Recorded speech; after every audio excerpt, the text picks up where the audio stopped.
Bapak Mama, saudara orang beriman yang sangat diberkati oleh Tuhan Yesus Kristus. Shalom. Sekali lagi shalom.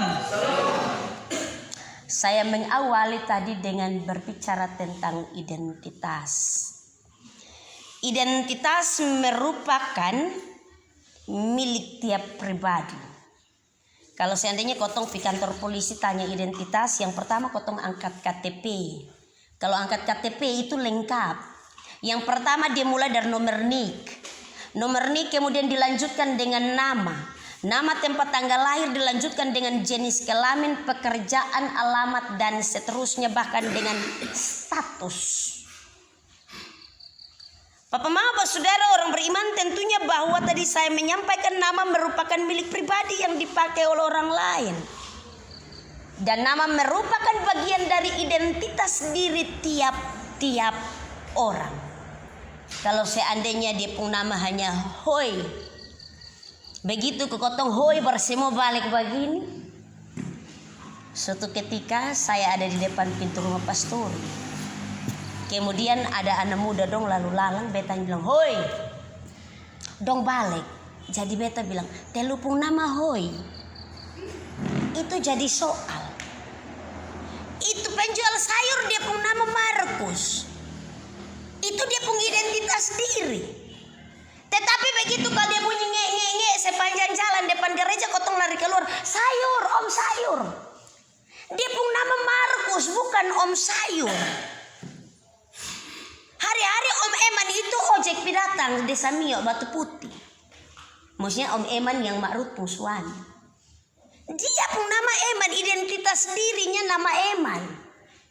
Tetapi kemudian karena dia tukang ojek, maka kotong ganti dia punya identitas diri. Ojek. Dia punya nama bukan ojek, tetapi begitu kotong panggil ojek dia muncul datang. Kenapa sehingga demikian? Begitu melekat dan tidak terpisahkan.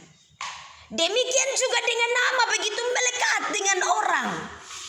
Bapak Mama, saudara orang beriman yang sangat diberkati oleh Tuhan Yesus Kristus dengan kebenaran firman-Nya. Tentunya bahwa baptisan kudus sangat memiliki hubungan erat dengan nama dan identitas seseorang. Kenapa sehingga saya bilang demikian?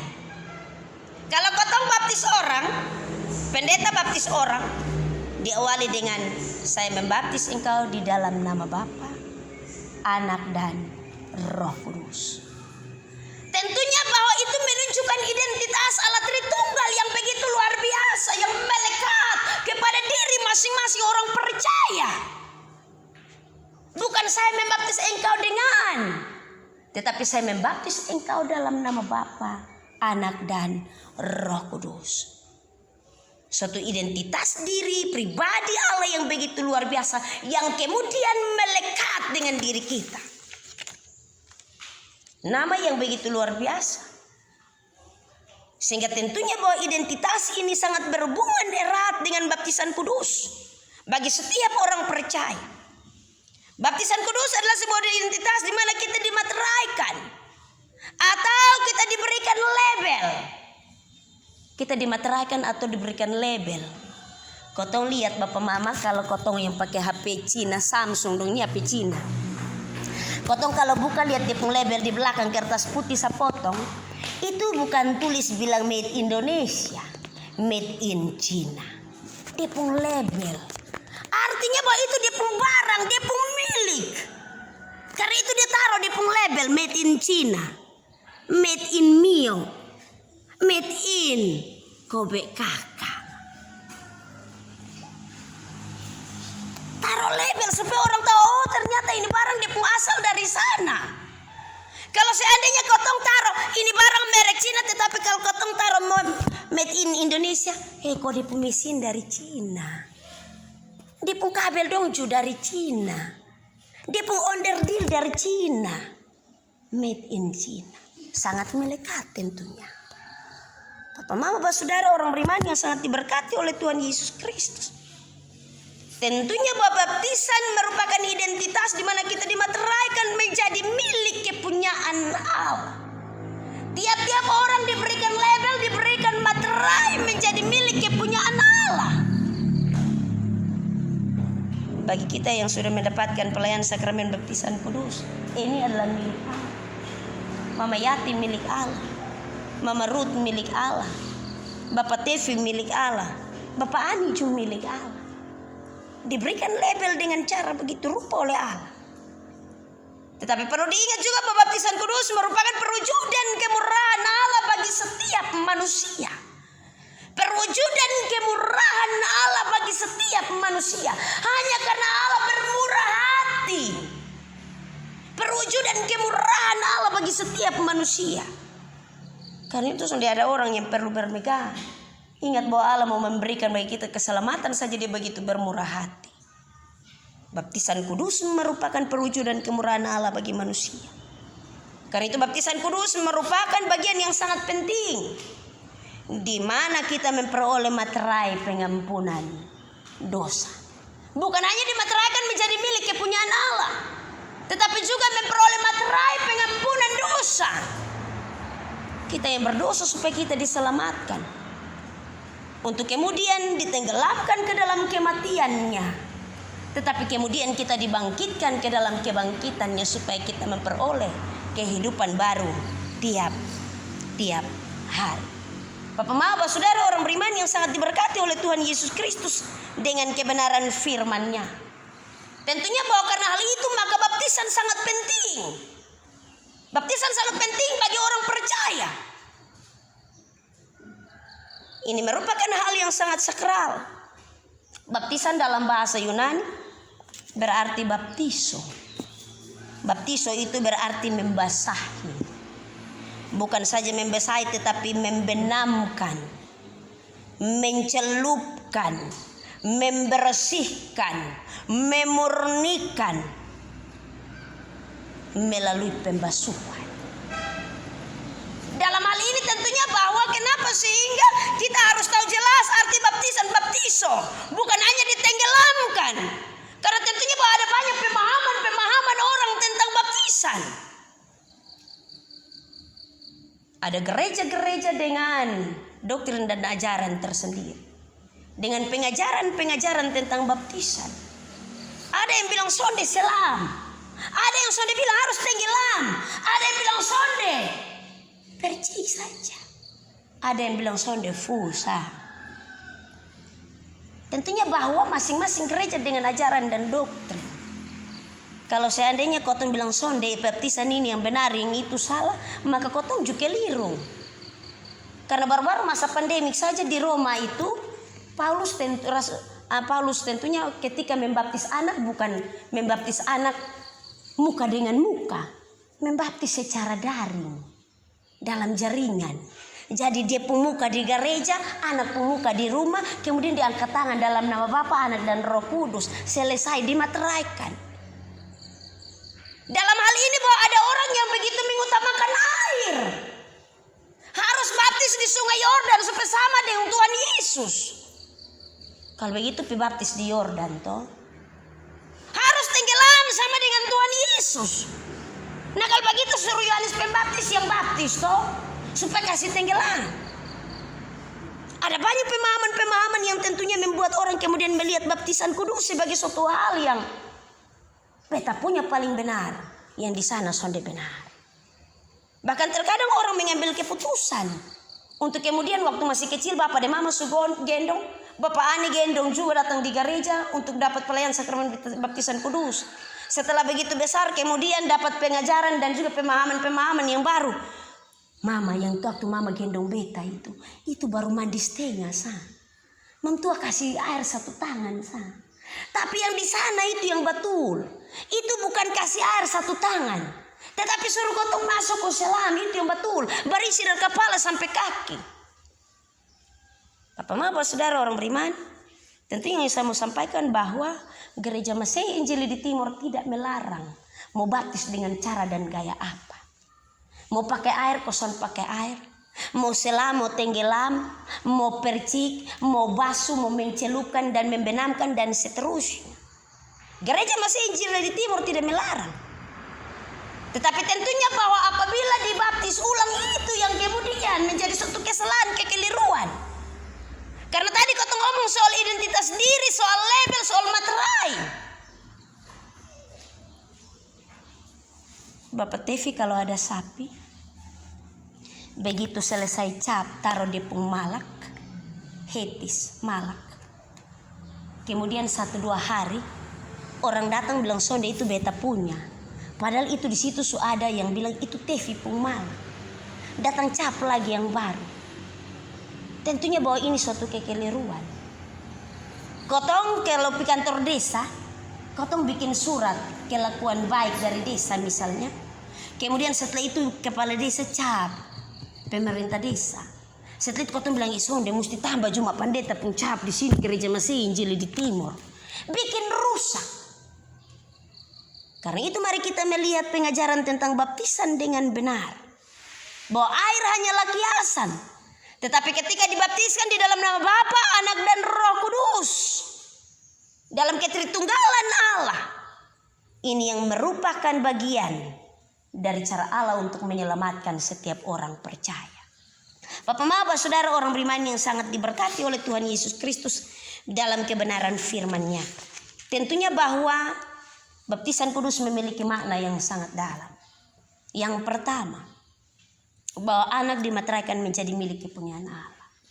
Kita menyerahkan anak kita seutuhnya melalui sakramen baptisan kudus untuk kemudian dimateraikan, diberikan label, diberikan identitas, diberikan malak, diberikan cap, menjadi milik kepunyaan Allah seutuhnya.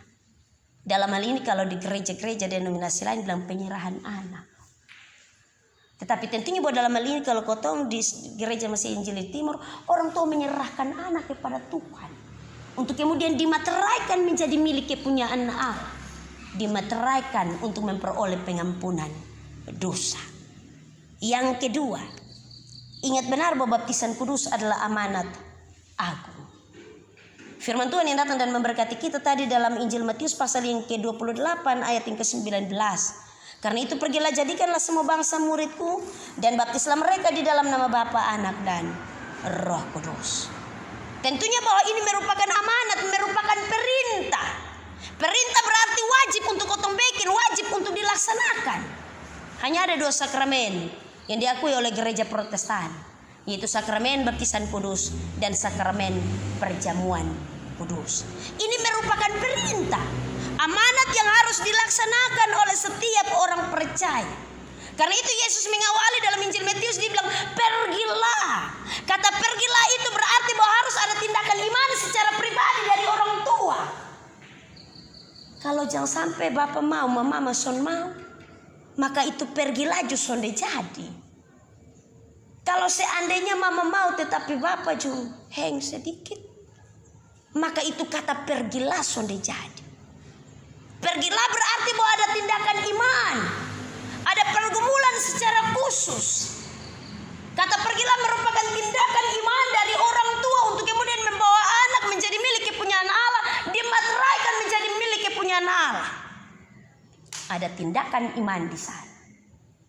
Dalam hal ini kalau kata pergilah berarti itu merupakan kata kerja, bikin, buat, melakukan, dan seterusnya yang ada hubungan dengan kata kerja. Baptislah, ada kata lah di belakang. Kata lah itu menunjukkan bahwa ini perintah. Baptislah bukan hanya sekedar ada tindakan untuk melakukan, tetapi tentunya juga kemudian meneladani apa yang telah Kristus lakukan. Baptislah mereka di dalam nama Bapa, Anak dan Roh Kudus. Ingat bahwa dalam hal ini air, cara, tempat dan waktu tentunya bahwa tidak menyelamatkan. Dalam hal ini Kristus yang menyelamatkan, dimateraikan menjadi milik kepunyaan Allah di dalam nama Bapa, Anak dan Roh Kudus. Ini yang menyelamatkan. Bapak Maba, saudara orang beriman, yang terakhir yang saya mau sampaikan, tentunya bahwa kita sudah melewati. Ingat bahwa dibaptis 1 kali, jangan sampai besok lusa double-double. Gereja Masih Injil di Timur mengakui baptisan 1 kali, bukan 2 dan 3 kali. Baptisan yang menyelamatkan adalah baptisan di dalam nama Bapa, Anak dan Roh Kudus. Nanti kalau kotong sampai di gereja Katolik Roma juga gitu, dalam nama Bapa, Anak dan Roh Kudus. Kotong sampai di gereja denominasi lain pun demikian. Dalam nama Bapa, Anak dan Roh Kudus. Soalnya ada yang dibaptis di dalam nama Petrus, Yohanes, Yakobus, dan seterusnya. Baptisan kudus begitu penting bagi setiap orang percaya. Ini merupakan bagian perintah Allah untuk kemudian kita laksanakan. Menjadi bagian perintah juga bagi keluarga yang hari ini datang. Mempersiapkan diri dan juga mempersiapkan anak yang akan dibaptis pada hari esok. Untuk boleh mendapatkan pelayanan sakramen baptisan kudus. Tetapi tentunya perintah ini di dalam tanggung jawab iman. Tiap-tiap orang tua. Di dalam tanggung jawab Bapak Ani, Mama Ani. Bukan hanya sekedar kita melaksanakan perintah untuk kemudian membaptis anak.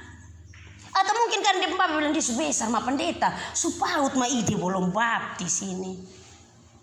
Bukan soal di sebesar. Tetapi bagaimana di dalam tanggung jawab iman nanti dua orang bapak mama bergandengan tangan bersatu hati mendidik, membimbing, membesarkan anak ini dalam pengenalan takut akan Tuhan.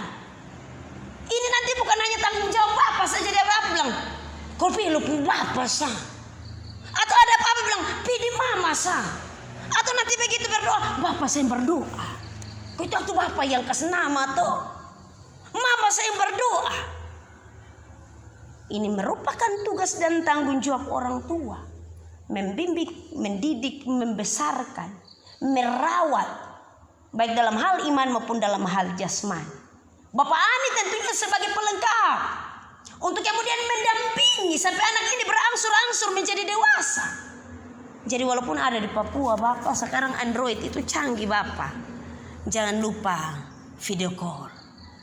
Kudita sehat kok, ingat belajar sekolah minggu menyanyi di gereja dan Bapak dan Mama Bapak Ani nanti kalau pas bulan Desember son ada tapi Bapak Ani tetap kirim Kudita pun baju Natal.